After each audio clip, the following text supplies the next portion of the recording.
है function family, welcome back guys. Please एक like, share, at least एक ब्यूटीफुल कमेंट तो मैं डिजर्व करती हुई हूँ।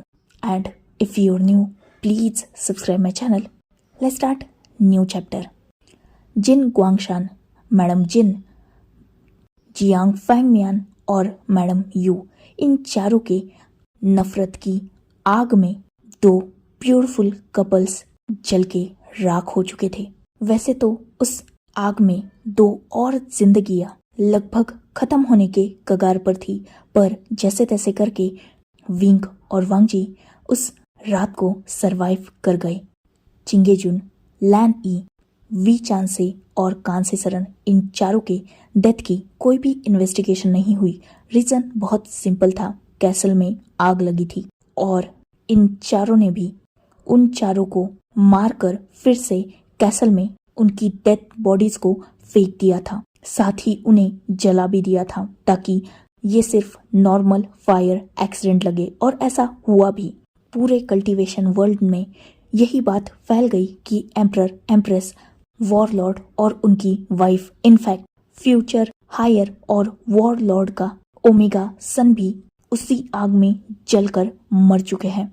इन चारों ने उस दिन उन चारों को खत्म करके अपने अंदर जो बदले की आग जल रही थी उसे तो बुझा दिया, पर वही आग वांगजी के अंदर उसी दिन से जलने लगी। एक ब्यूटीफुल कपल जो बचपन से ही, इनफैक्ट बर्थ से पहले से ही बाउंडेड हो चुके थे, मतलब विंग और वांगजी, वो दोनों उस रात अलग तो हो गए पर जुदा नहीं हुए। वांगजी ने खुद को स्ट्रॉन्ग बनाया, इतना स्ट्रॉन्ग कि वो अकेला पूरे कल्टीवेशन वर्ल्ड को डिस्ट्रॉय करने की ताकत हासिल कर चुका था। अपने आप को पावरफुल बनाते बनाते वांगजी कल्टीवेशन वर्ल्ड पर भी बहुत बारीकी से ध्यान दे रहा था, और उसी दौरान उसे पता चला कि जिसे वो अपना ओमेगा मान चुका है वो वी वुशियान जिंदा है।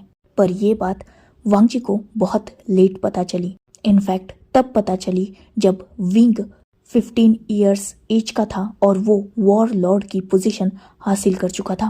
पर इस वक्त के दौरान वांगजी ने ना सिर्फ खुद को स्ट्रॉन्ग किया था, बल्कि उसके साथ बहुत सारे लोग जुड़ भी चुके थे, जैसे मेंग्याओ और मोशियानियो, जो जिन गुआंगशानचे के इल्जिमेट सन्स थे।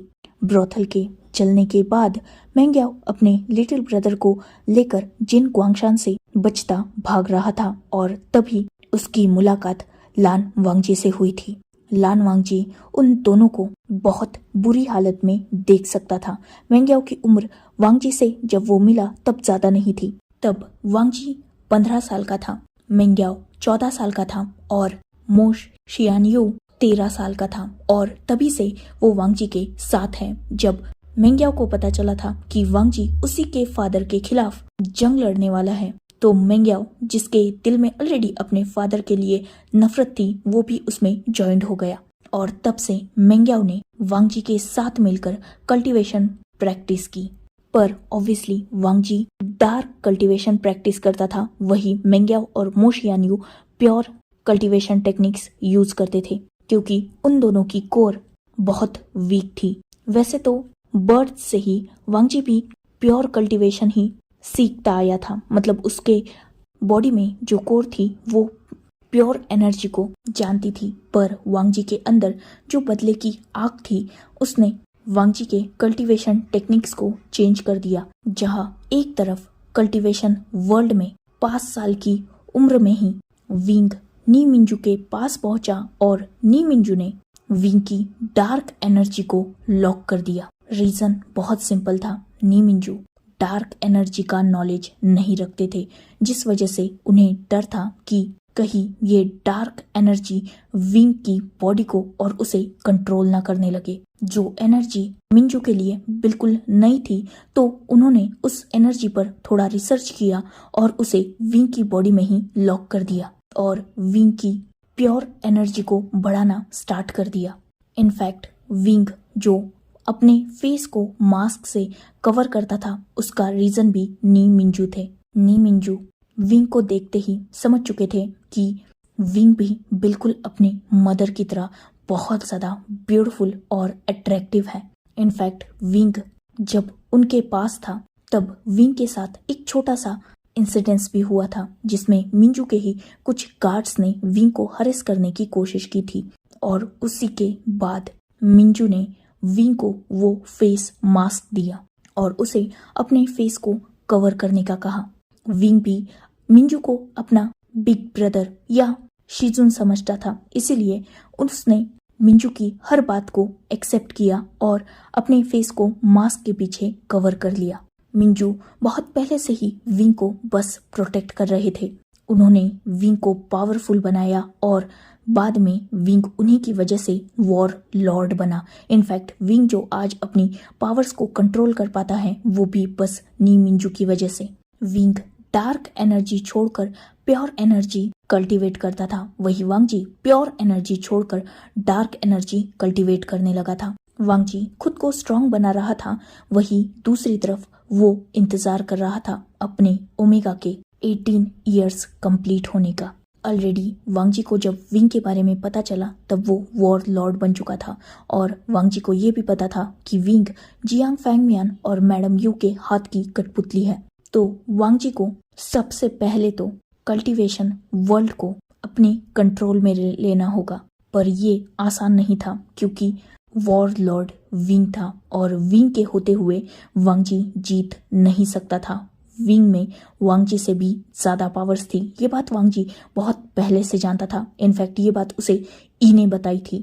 तो वो विंग के फर्स्ट हीट का इंतजार करने लगा।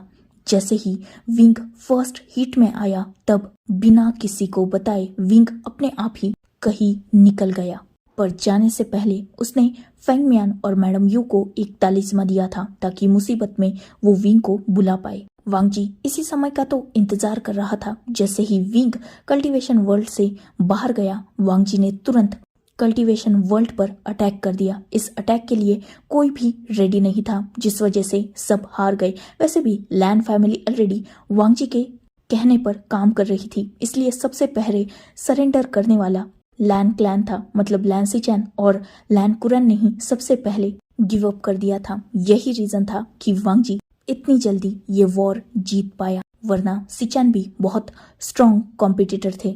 वांगजी ने तुरंत सारे क्लैन लीडर्स को अपने कंट्रोल में लिया और फैंगमियान को मजबूर किया विंग को बुलाने के लिए।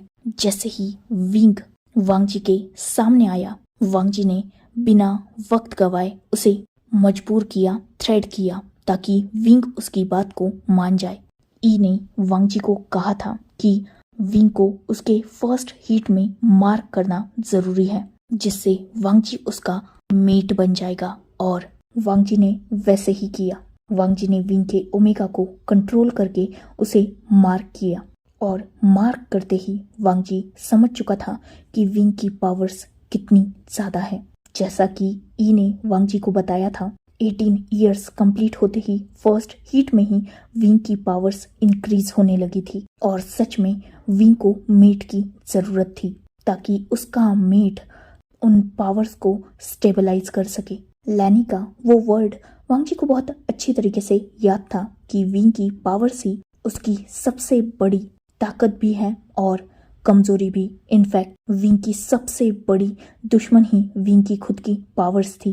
विंग की कोर बहुत ज्यादा स्ट्रांग थी पर उसकी बॉडी वीक थी। उन पावर्स को वो हैंडल नहीं कर पाती, जिससे वो पावर्स विंग की बॉडी को हार्म कर सकती थी। ये होने से रोकने के लिए वांगजी ने विंग के साथ फोर्सफुली फिजिकल रिलेशनशिप बनाया ताकि विंग की कोर जो पावर्स धीरे धीरे इंक्रीज कर रही है, उन पावर्स को वांगजी की बॉडी अपने आप ही ऑब्जर्व करने लगी।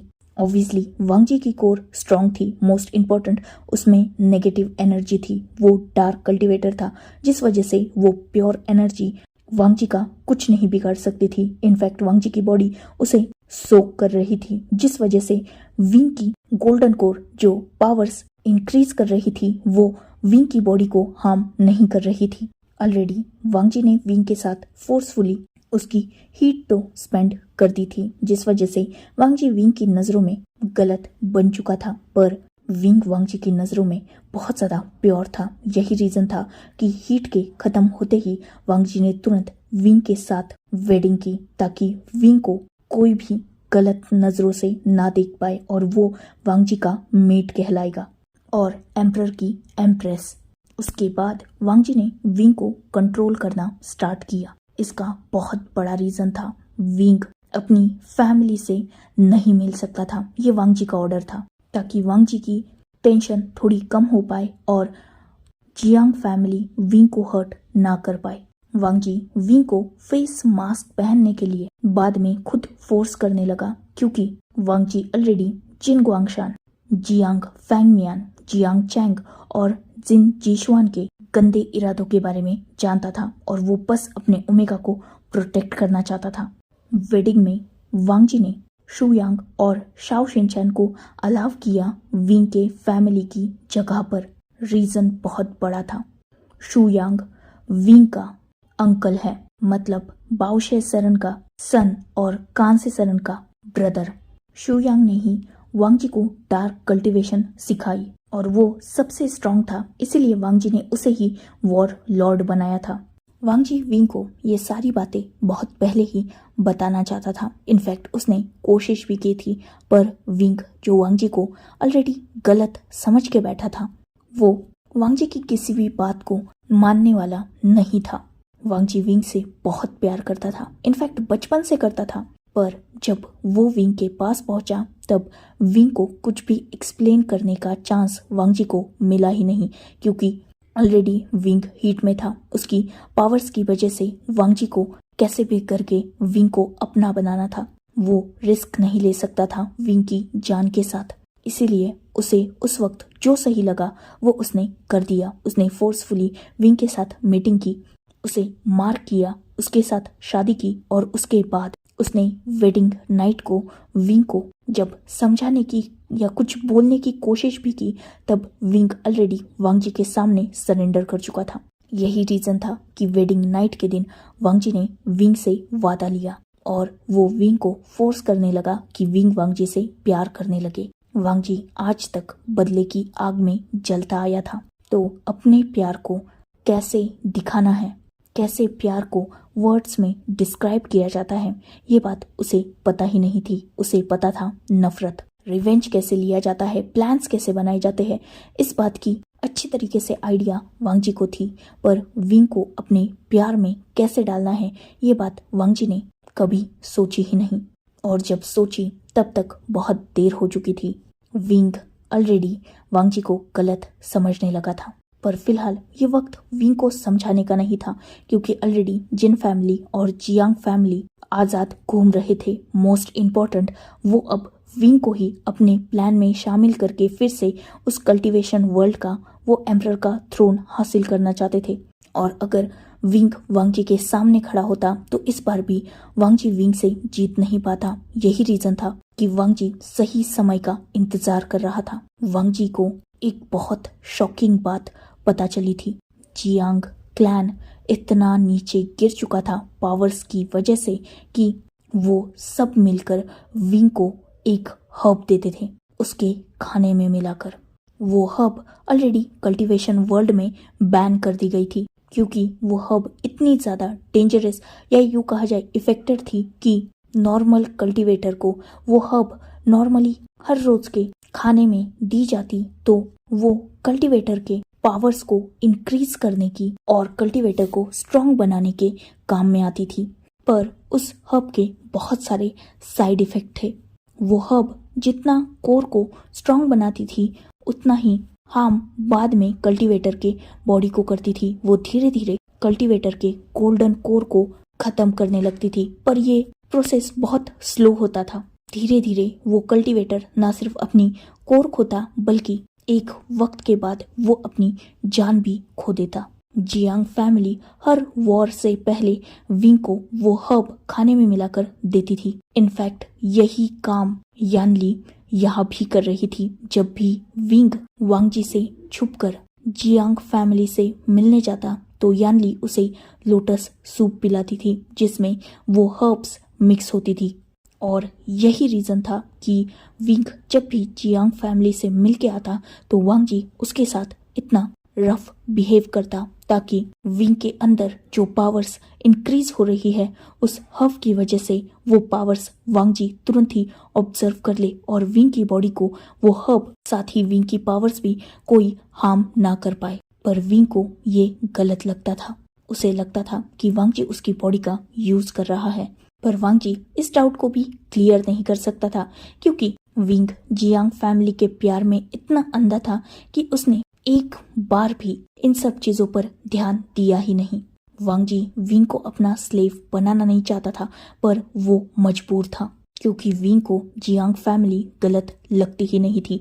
इवन वांगजी बाहर जा रहा है ये जानकर यानली ने विंग को स्ट्रॉन्ग हर्ब दी ताकि वो जियांग चैंग के साथ इंक्लूड हो पाए, पर विंग ने उस पर भी कोई डाउट नहीं किया। विंग वांगजी को ये यकीन तो दिलाना चाहता था कि उस रात जियांग चैंग और उसके बीच कुछ नहीं हुआ, पर विंग ने एक बार भी जियांग चैंग या यानली पर डाउट नहीं किया। इवन उसने तो ये तक नहीं सोचा कि जियांग चैंग के रूम से वो बाहर आ चुका था तो उसे वापस रूम में लेके कौन गया। उस रात विंग चलते चलते अनकॉन्शियस हो चुका था, वो अपने रूम तक पहुंचा भी नहीं था। बीच में ही जब वो गिर गया तो जूशवान और चैंग दोनों ने मिलकर विंग को उस रूम में लाया। उन्होंने विंग के साथ बदतमीजी करने की कोशिश तो की, पर विंग की पावर्स या यूं कहा जाए वांगजी के जो पावर्स थी विंग के अंदर, उन्होंने विंग को प्रोटेक्ट किया। मार्क की पावर, ये बात वांगजी ने कोशिश की विंग को बताने की, पर विंग को खुद पर गुस्सा आ रहा था कि उसने इतनी बड़ी बेवकूफी कैसे की। उसे जियांग चैंग पर कोई डाउट नहीं हुआ था। तो वांगजी ने भी अब विंग को समझाना बंद कर दिया था और यही रीजन था कि उसने उस वक्त विंग से पावर शेयर का राइट मांगा। ये जरूरी था क्योंकि विंग के अंदर जो पावर्स बढ़ रही थी अब उन्हें एक नेक्स्ट बॉडी की जरूरत थी, विंग के मेट की बॉडी की।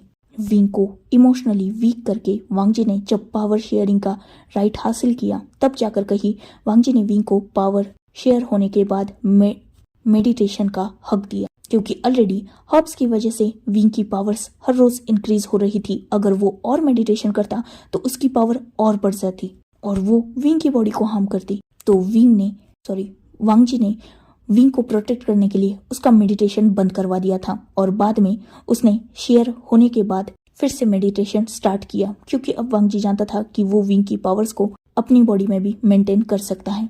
वांगजी विंग के अंदर जो डार्क एनर्जी डालता था अपनी, वो विंग के अंदर जो पावर्स थी जो अब अनसील्ड होने में आई थी उसे स्टेबल रखने के लिए डालता था। इन सब के बाद विंग ने जो वांगजी की और उसके सारे साथियों की बातें सुनी थी, वो बातें वांगजी ने खुद होके कही थी, पर वो विंग को सुनाने के लिए नहीं बल्कि यानली को सुनाने के लिए, क्योंकि तब यानली भी वहां मौजूद थी। एक्चुअली जियांग फैमिली ने जब देखा कि विंग उनके हाथ से निकल चुका है और वो वांगजी का पूरी तरीके से स्लेव बन चुका है, तब जियांग फैमिली विंग के डेथ की प्लानिंग करने लगी। यानली विंग को मारने के लिए उसके फूड में स्लो पॉइजन मिलाना स्टार्ट कर चुकी थी। यही रीजन था कि वांगजी ने 2 दिन तक विंग को फूड कंज्यूम नहीं करने दिया था, क्योंकि उस फूड में यानली ने जहर मिलाया था। पर विंग को लगा कि ये उसकी पनिशमेंट है। खैर वांगजी को इस बात से फर्क भी नहीं पड़ता था कि विंग उसके बारे में क्या सोचता है, बस उसे तो विंग को प्रोटेक्ट करना था। तो वांगजी ने उस रात को यानली को उन लोगों की बातें सुनते हुए देख लिया था, इसलिए उसने जानबूझकर यानली को ये रियलाइज कराया कि विंग अभी भी काम का है और वो अभी भी वॉर लॉर्ड है। वांगजी को वो बीट कर सकता है। यही रीजन था कि जियांग फैमिली ने फिर से विंग को जिंदा रखा ताकि वो वांगजी को मार पाए। पर गलती से ये सारी बातें विंग ने भी सुन ली। जिस लवर की बात उस रात वांगजी ने की थी वो विंग खुद था, पर विंग ने उसे गलत समझ लिया। सारी चीजें वांगजी के प्लान के मुताबिक चल रही थी, पर उस रात विंग ने जो बातें सुनी उस वजह से उसका प्लान थोड़ा गलत हो गया और विंग ने दूसरे ही रात जियांग चैंग को छुड़वा लिया और वो सारे हायर्स को वहां से भगाने लगा। वांगजी के प्लान में ये था ही नहीं कि विंग उसके खिलाफ बगावत करेगा, पर वांगजी ने उसे भी अच्छी तरीके से यूज किया। जो वॉर वांगजी के प्लान में बाद में होने वाली थी वो बहुत पहले ही हो रही थी, पर वांग जी को इस बात से ज्यादा इफेक्ट नहीं हुआ क्योंकि ऑलरेडी वो जो चाहता था वो सब कुछ उसके पास था। उसने विंग के सामने शुयांग को उतारा क्योंकि वांग जी जानता था कि विंग शुयांग पर अटैक नहीं कर पाएगा, और ऐसा हुआ भी। शुयांग और विंग ने अच्छा खासा समय बर्बाद कर दिया था और फाइनली जिस वक्त का इंतजार वांग जी कर रहा था वो वक्त आ चुका था। जब वांग जी और विंग एक दूसरे के सामने आए तब वांग जी ने जानबूझ के विंग पर स्ट्रॉन्ग अटैक किए ताकि विंग घायल हो जाए, और उसने विंग की सारी पावर्स को भी अब्जॉर्व कर लिया, विंग के वेपन्स को भी उससे छीन लिया। विंग ऑलरेडी हार्ट ब्रोकन था और वांग जी के अटैक्स की वजह से वो इंजर्ड हो चुका था, तो उसने गिव अप कर दिया था। पर वांग जी वो गिव अप नहीं करने वाला था। उस रात जब विंग जीडियान के साथ अपने कोर को कनेक्ट करने की कोशिश कर रहा था तब वांग जी वही मौजूद था। वो देख रहा था विंग के आंखों में वो सैडनेस और वो दर्द, पर फिलहाल वो विंग के सामने नहीं आ सकता था। विंग ने उस दिन वो सब कुछ छोड़ दिया और वो बाहर जियांग मैंशन में घूमने लगा। घूमते घूमते विंग एक रूम के करीब पहुंचा जो उसके मदर फादर का रूम था, मतलब फैंग मियान और मैडम यू। पर उस रात वांग जी जो चाहता था वो बिल्कुल हुआ। विंग को जियांग फैमिली की सच्चाई पता चली। Jiang Fengmian, madam Yu, Jiang Cheng, Yanli, जिन ग्वांगशान, सीसी, जिन जीशुआन, उस दिन इनफैक्ट उस रात वो सब जियांग फैंग मियान के रूम में मिलकर इसी बातों को डिस्कस कर रहे थे कि कैसे उन्होंने उन चारों को खत्म किया था और कैसे उन्हें अब इन सब को खत्म करना है, खासकर वांग जी और विंग को। विंग के हाथों से वांग जी को मरवा के बाद में वो विंग को भी खत्म करने वाले थे। ये बातें जब विंग ने सुनी वो पूरी तरीके से टूट चुका था। इनफैक्ट वो उसी वक्त अपने फादर के रूम में एंटर होके जवाब मांगने वाला था, पर उस वक्त उसके मुंह पर हाथ रखकर वांग जी ने ही उसे पीछे खींचा था। वांग जी बाद में विंग को उसी के रूम में लेके गया और उसे सारी सच्चाई बताई। इवन ये भी बताया कि क्यों वांग जी ने विंग की सारी पावर्स और उसके वेपन्स को उससे छीना है, ताकि ये जीडियान जो कान से सरन का है, जिसे मैडम यू ने कान से सरन से जबरदस्ती छीना था, वो फिर से विंग के पास आ पाए। विंग को जब सारा सच पता चला तब विंग भी वांग जी की प्लान में इंक्लूड हो गया। वांग जी ने जैसा कि विंग को बताया था विंग ने बिल्कुल वैसा ही किया, और जब वांग जी ने देखा कि विंग मान चुका है तो विंग की सारी इंजरीज को वांग जी ने तुरंत ही हील कर दिया। ऑब्वियसली वांग जी के पास पावर्स थी और वांग जी ने तुरंत ही विंग को सारे पेन से रिलीफ दिया। इनफैक्ट उसकी सारी पावर्स को भी उसे वापस किया। यही रीजन था कि नेक्स्ट मॉर्निंग विंग इतना ज्यादा फ्रेश और एनर्जेटिक नजर आ रहा था, क्योंकि वांग जी अपना जादू विंग पर चला जा चुका था। उसके बाद खुद होके उन्होंने एक दूसरे के अपोज बैटल किया, जिसमें वांग जी ने तालिस्मा यूज किए और विंग बिल्कुल इंजर्ड नजर आने लगा। वांग जी ने ऐसे तालिस्मा यूज किए थे जो हेल्यूसिनेट करते थे और विंग बिल्कुल ठीक था, पर सबको विंग बिल्कुल पेल नजर आ रहा था। वांग जी ने विंग से जीडियान भी छीन लिया और विंग को वहां ना छोड़ते हुए वो अपने साथ लैन क्लैन लेके आया। बाकी सब उनका नाटक था। विंग वॉरलॉर्ड की पोजीशन से हट चुका था। इनफैक्ट वो वांग जी के पास था, तो ऑलरेडी वांग जी जानता था कि जियांग क्लैन और जिन क्लैन में ऐसा कोई नहीं है जो नेक्स्ट वॉरलॉर्ड बन सकता है। ऑब्वियसली नी मिंजू जो विंग से पहले वॉर लॉर्ड थे कुरैन के टाइम में, तो विंग ने उन्हीं से सारी कल्टीवेशन सीखी थी, मतलब वो ही अब स्ट्रांग थे। पर वांग जी ये ऑलरेडी जानता था कि मिंजू इन दोनों की सच्चाई जानते हैं, इसीलिए उसे डर नहीं था, क्योंकि मिंजू गलत का साथ नहीं देंगे इस बात पर वांग जी को विश्वास था। और ऐसा हुआ भी जब उसने मिंजू का वो लेटर पढ़ा कि वो और वैन क्लैन दोनों भी जियांग और जिन क्लैन का साथ छोड़ चुके हैं। खैर, सारे डाउट्स सबकी नजरों में क्लियर हो चुके थे, सारे राज भी खुल चुके थे और सारी मिसअंडरस्टैंडिंग्स भी क्लियर हो चुकी थी। अब बारी थी पनिशमेंट्स की। विंग और वांग जी जियांग फैमिली के सामने खड़े थे, वही जियांग फैमिली जो सब कुछ सुनकर बिल्कुल शांत थी। वांग जी ने अपने सारे प्लान को बहुत डीपली एक्सप्लेन किया था। वांग जी ने अपनी बात तो खत्म की थी, पर वहाँ कोई और था जो अपनी बात स्टार्ट करने के लिए सामने आ चुका था। वैन किंग जो सीधा जियांग चैंग के सामने अपने कदमों को रोक चुकी थी। वेंचिंग जिसने एक नज़र जियांग चैंग की तरफ देखा और दूसरी नज़र विंग पर डाली, जो ऑब्वियसली बहुत ज़्यादा ब्यूटीफुल लग रहा था। वांग जी की बाहों में एक ब्रोकन स्माइल थी या वेंचिंग के फेस पर। उसने फिर से जियांग चैंग की तरफ देखा। चैंग, मैंने तुमसे बहुत प्यार किया। इनफैक्ट मैं ये समझती थी कि हम दोनों की लव मैरिज है। भले ही वो अरेंज की गई थी, पर कहीं ना कहीं हम दोनों एक दूसरे को बहुत पहले से जानते थे। तो मुझे लगा था कि तुम भी मुझसे प्यार करते हो और तुम एक अच्छे इंसान हो। तुमने भी इस गलत फहमी को बरकरार रखने के लिए बहुत स्ट्रगल किया है, पर फाइनली आज विंग की तरह मेरे आंखों के ऊपर से भी सो कॉल्ड जियांग फैमिली की प्यार की पट्टी हट चुकी है। तो अब मैं तुमसे कोई रिलेशनशिप नहीं रखना चाहती। तुम कितने घटिया अल्फा हो, ये इस बात से ही समझ में आता है कि जो इंसान तुम्हारे साथ बचपन से था, तुम्हारा ब्रदर बनके, उसी इंसान पर तुम गंदी नजर रखते हो। इतने घटिया अल्फा के साथ मैं नहीं रह सकती। इसीलिए I am omega Wenching broke my bond.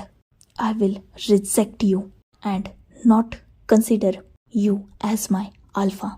जैसे ही वेंचिंग ने ये बोला था, चैंग जिसका मार्क जलने लगा था, क्योंकि ऑब्वियसली वो दोनों मार्क थे। वेंचिंग ने चैंग को रिजेक्ट किया था, इसीलिए चैंग को पेन हो रहा था। वही वेंचिंग जो चैंग की वो दर्द में सिसकने की आवाज सुन सकती थी, पर उसे इग्नोर करके उसने वहां से जाना सही समझा। चैंग जो वेंचिंग का हाथ होल्ड करने वाला था, पर उससे पहले ही वेंचिंग आगे बढ़ चुकी थी। चैंग जो वेंचिंग के तरफ देख रहा था, इनफैक्ट उससे बेग करने लगा था कि वो उन दोनों का बॉन्ड ना तोड़े। वो भी वेंचिंग से प्यार करता है। विंग की तरफ तो वो बस अट्रैक्ट था, पर वेंचिंग ने किसी भी बात को सुना नहीं और वो फिर से वेन रोहान के पास आकर खड़ी हो चुकी थी। वही चैंग वही दर्द में तड़प रहा था, पर किसी को भी उस पर रहम नहीं आ रहा था। चैंग को इग्नोर करके वांग जी जो फिलहाल विंग को देख रहा था, वही विंग की नजर चैंग की तरफ थी। जैसे ही ये बात वांग जी ने देखी, उसने अपने ओमेगा के फेस को प्यार से होल्ड किया और उसे अपनी तरफ किया। ओमेगा, तुम्हारे साथ वो सारा बिहेव भले ही मेरी मजबूरी थी, पर उसमें मेरा जो पॉजिटिव बिहेव था ना, वो बिल्कुल रियल था। मुझे आज भी मंजूर नहीं है कि मेरा ओमेगा मेरे अलावा किसी और अल्फा की तरफ नजर उठा के देखे। तो ये ब्यूटीफुल आईज बस मेरी तरफ रखो और मुझे एक सवाल का जवाब दो। अब तुम्हारी फैमिली को तुमने जो लास्ट चांस दिया था, वो इसे भी गवा चुके हैं। उन्होंने तुम्हें नहीं बल्कि उस वेल्थ को चुना। ये बात क्लियर कर चुकी है कि इन लोगों को तुमसे कोई लगाव नहीं है। तो अब बताओ आगे क्या करना है? क्या मैं इन्हें अपने हिसाब से पनिश करूं? विंग जिसने एक डीप ब्रीथ ली और वो वांग जी से दूर हो गया। वो सीधा फेंग मियान के आगे आ गया। इनफैक्ट उनके सामने नीज पर बैठ गया। विंग ने फेंग मियान के हाथ को होल्ड किया बहुत प्यार से और उनकी तरफ देखा। कहीं ना कहीं उसकी आंखों में हल्की सी सैडनेस थी। एम्परर लानवांग जी, जब से मेरी लाइफ में आए हैं, तब से मैंने बस एक ही बात सोची कि वो मुझे डिस्ट्रॉय कर रहे हैं। हमेशा मुझे फोर्स कर रहे हैं, मेरी फैमिली के नाम पर मुझे मजबूर कर रहे हैं। बहुत नफरत करने लगा था मैं उनसे। भले ही उनकी हर बात मानता था, पर वो बातें उनके लिए मेरे दिल में जो नफरत थी उसे और भी ज्यादा बढ़ाती थी। उस नफरत में मैं चल रहा था। बहुत कुछ सहा मैंने और मैं सोच रहा था कि ये सब कुछ मैं अपनी फैमिली की वजह से कर रहा हूँ। आपने मुझ पे जो एहसान किए थे उसे चुकाने के लिए अगर मुझे खुद को बर्बाद भी करना पड़े तो मैं कर दूंगा। मुझे मरना भी पड़े तो मैं मर जाऊंगा। क्या फर्क पड़ता है कि मैं एम्परर का स्लेव हूँ या उसका ओमेगा हूँ? अगर उसके ऑर्डर को ओबे करने से मेरी फैमिली सेफ रहती है तो मैं वो सब कुछ करूंगा। यही थॉट मेरे माइंड में था। अपनी फर्स्ट हीट में मेरी हालत इतनी बुरी थी कि मैं चल तक नहीं पा रहा था। इतना कमजोर हो चुका था उस केव में बंद हुए और वो दर्द मेरी जान ले रहा था। फिर भी आपने जब उस तालिस्मा को एक्टिवेट किया, बिना सोचे समझे अपने दर्द को टोटली इग्नोर करके मैं यहाँ भागता आया ताकि मैं अपनी फैमिली को सेव कर पाऊँ। उस दिन एक अननोन अल्फा जिसे मैं जानता भी नहीं था, उसके सामने मैंने गिव अप कर दिया, अपनी सॉर्ड तक नीचे डाल दी ताकि मैं अपनी फैमिली को सेव कर पाऊँ। वो फर्स्ट टाइम था कि वॉर लॉर्ड यीलिंग पेट्रियार्क ने किसी के सामने अपनी सॉर्ड नीचे जमीन पर डाली थी, और वही लास्ट भी रहा, क्योंकि उसके बाद जब भी मैंने अपने अल्फा पर वो सॉर्ड उठाई, उन्होंने कभी भी उस सॉर्ड को रोका नहीं और गिरने तो बिल्कुल नहीं दिया। कभी भी उस सॉर्ड ने उसके बाद जमीन नहीं देखी। इतनी रिस्पेक्ट करते हैं वो मेरी, और इतना प्यार करता था मैं आपसे। आप लोगों की वजह से उस रात मैं एक अनजान अल्फा के रूम में गया, फिर भी आपको मुझ पे तरस नहीं आया। मैं आपको प्रोटेक्ट करने के लिए क्या कुछ नहीं कर रहा था, क्या कुछ नहीं सह रहा था। अपनी सेल्फ रिस्पेक्ट, डिग्निटी सबको खोकर जिंदा लाश की जिंदगी जी रहा था, और आप लोग इतना मेरे साथ बुरा कर सकते हैं। मेरे पेरेंट्स को खुद मार डाला और क्लैन का नाम बदल के खुद वहाँ के क्लैन लीडर बन गए, और मैं जो उस क्लैन का नेक्स्ट हायर था, उसे उसी क्लैन के सर्वेंट के बेटे की आइडेंटिटी से दुनिया के सामने इंट्रोड्यूस किया। हमेशा बचपन से मुझे यूज करते थे, ये बात मैं जानता था। इनफैक्ट मिंजुगा ने भी मुझे बहुत बार ये बात इनडायरेक्टली समझाने की कोशिश की, पर मैं हर बात उस बात को इग्नोर करता था। ये समझता था कि नहीं, मेरी फैमिली मेरे साथ ऐसा कर ही नहीं सकती। पर लास्ट में वही सही निकला। मिंजुगा ने मुझे उस वक्त फेस कवर करने के लिए कहा। तब छोटा था तो एक शिजुन का ऑर्डर समझ के उस बात को मान गया। उसके बाद मैंने कभी भी मास्क नहीं उतारा, पर उस दिन जब सबके सामने मेरा मास्क उतरा, मेरी नज़र आप लोगों पर थी, क्योंकि मेरे अल्फा ने आप लोगों को हार्म किया था। मैं खुद को गिल्टी समझ रहा था, आपके लिए फिक्रमंद था, पर मेरी आंखों में जहाँ आपके लिए फिक्र थी, वही आपकी आंखों में मेरे लिए। विंग, जिसने एक डीप पॉज लिया, फिर से उसने अपनी बातों को कंटिन्यू किया। उस वक्त मुझे बहुत बुरा लगा था, क्योंकि मेरे अल्फा ने मुझे आप लोगों के साथ एक गलत रिश्ते में कहने की कोशिश की, पर शायद वो गलत नहीं था, गलत मैं था, क्योंकि वो आपकी आंखों में वो डिस्गस्ट देख चुका था। वो डिस्गस्टिंग फीलिंग वो महसूस कर पाया, पर मैं नहीं। और मैं बेवकूफ़ उस वक्त अपने ही अल्फा को गलत समझ रहा था। कैसे एक इंसान फादर सन के रिश्ते को ह्यूमिलिएट कर सकता था, ये सोचकर मैं अपने अल्फा से लड़ने वाला था। पर लास्ट में मेरा अल्फा ही सही निकला।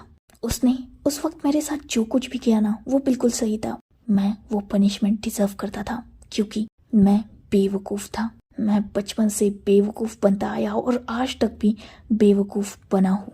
सही कहा था उस रात मेरे अल्फा ने, पावर्स होना ही सब कुछ नहीं होता, दिमाग होना चाहिए।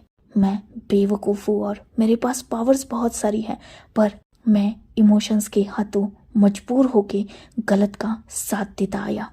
आप और चैंग दोनों भी मुझे लेकर क्या फैंटेसीज रखते हैं, ये बात जब मुझे पता चली, घिन आने लगी है मुझे आप लोगों से।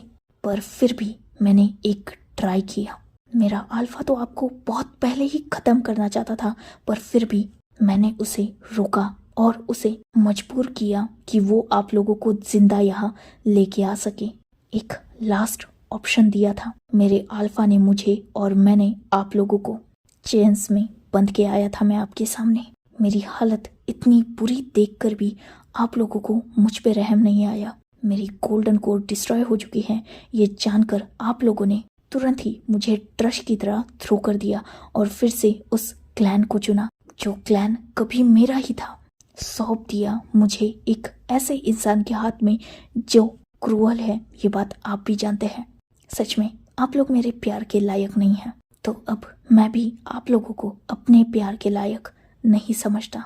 वैसे भी एक वादा कर चुका था मैं अपने अल्फा से कि जिस दिन मैं उसे बिट्रेड करूंगा, उस दिन ये पूरी दुनिया खत्म हो जाएगी और बस वो मेरे लिए रहेगा। तो आज मैं वही वादा निभाता हूँ। विंग, जिसने जियांग फैंगमियान के हाथों से अपने हाथ को पीछे ले लिया और वो तुरंत वांग जी के सामने जाकर खड़ा हो चुका था, उसने वांग जी की तरफ देखा और स्ट्रॉन्ग ओमेगा वॉइस में कहा, अल्फा लांसहान, मैंने आपको बिट्रेड किया। आपके ऑर्डर्स को डिसओबे करके मैं आपके अपोज खड़ा रहा और ये एक तरह से उस प्रॉमिस का ब्रेक था। तो अब मैं ओमेगा वी वूशियान, आपका मेट, ये अनाउंस करता हूँ कि पूरी दुनिया अब मेरे लिए सच में ख़त्म हो चुकी है। सारे रिश्ते ख़त्म हो गए, कोई फैमिली नहीं, कोई फ्रेंड्स नहीं। अब से मैं बस आपका ओमेगा हूँ और वही मेरी रियल आइडेंटिटी है।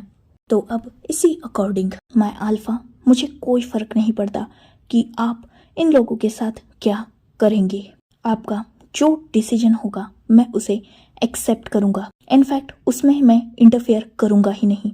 यह सुनते ही वांग जी, जिसके फेस पर कनिंग स्माइल आ चुकी थी, वही विंग जो वांग जी की तरफ इमोशनलेस देख रहा था। वांग जी ने तुरंत विंग को अपने करीब खींचा और उसे टाइटली हक कर लिया था, पर उसकी नज़र जियांग फैमिली पर थी जो अब कांपने लगी थी। वांग जी ने विंग को स्ट्रांगली होल्ड करते हुए कहा, मेरे ओमेगा ने इतनी बड़ी अनाउंसमेंट की है तो इसका रिवॉर्ड तो मुझे भी देना होगा ना इसे। इसीलिए I am emperor Lan Wangji, accept my omega. और अब उसका गिफ्ट होगा जियांग क्लैन।